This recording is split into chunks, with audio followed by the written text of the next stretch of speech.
In this video, we're going to cover how to delete Maya construction history, which will lower your file size, make the Maya scene run faster, and most importantly, prevent file corruption. These following 17 videos are from Module 1 of Maya Foundation Homesteader course, and these 17 videos I'm releasing for free, which are from Module 1 of this course. There is Module 2, which will teach you polygonal environment modeling, and Module 3, which will teach you UVing, so you can texture. And you can get the full course now, and the complete Module 2 and Module 3. Now, let's continue with the tutorial.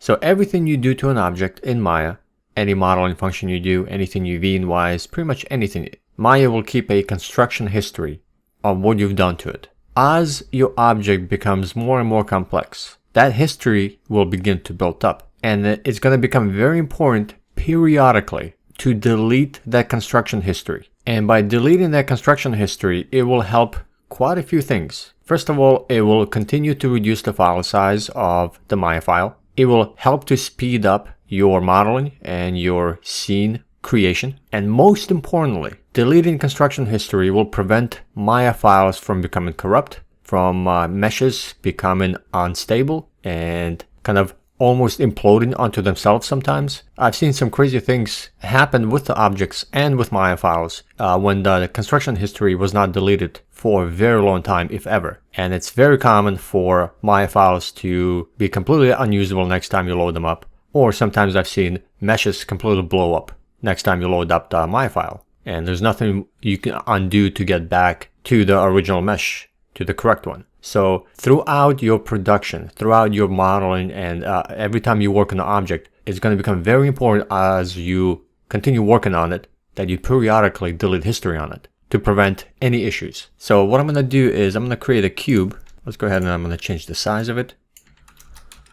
And let's just give ourselves a bit of a subdivision. Let's do 3 by 3 on width, height, and depth.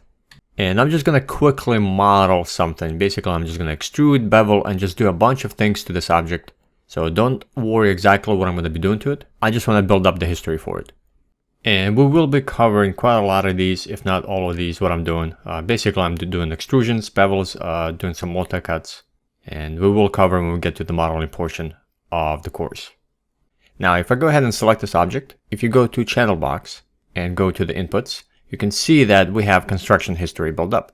And every extrusion and whatever else I did to it is kept. Now, in the construction history, I could go back down the stack and, for example, go back to my earlier functions, an earlier extrusion, open that up, and tweak some of the properties that were available to me during that modeling technique, that modeling function, during that extrusion. And I can still modify some values here. And it will update somewhere along the stack, somewhere where I did that extrusion. Now, sometimes object will break when you try to go down the history stack too far. So maybe let's say, let me see, let's do this extrusion, and let's see what I did to it. So let's say this thickness at 40. So it still works, but a lot of times the object will collapse onto itself. For example, if I go back to Polycube and I try to change my divisions, let's say to 5, you can see the object collapses and breaks. So there's going to become a point where you can't go down the history stack too far and change things, otherwise your object will collapse and break. However, history is important for certain things that you still are able to go back into it and tweak some values. However, that becomes a time when you want to go ahead and delete all the construction history in order to prevent some of the problems that come with it if you keep all the history intact and never delete it. So once you are done with history and you no longer need it, you're no longer going to be tweaking objects, and you know basically you're just modeling and there's no way you're going to be coming back to it. And periodically, like I mentioned, you want to delete construction history on your models and clear all of this. To do this, you need to come up to edit, go to delete by type, and here is history. The shortcut key is Alt-Shift-D. When I go ahead and enable this, all of my construction history is gone. And I've cleared it. I'm saving myself the problem of possibly having the Maya file become corrupt later on, object breaking, and of course reducing the file size.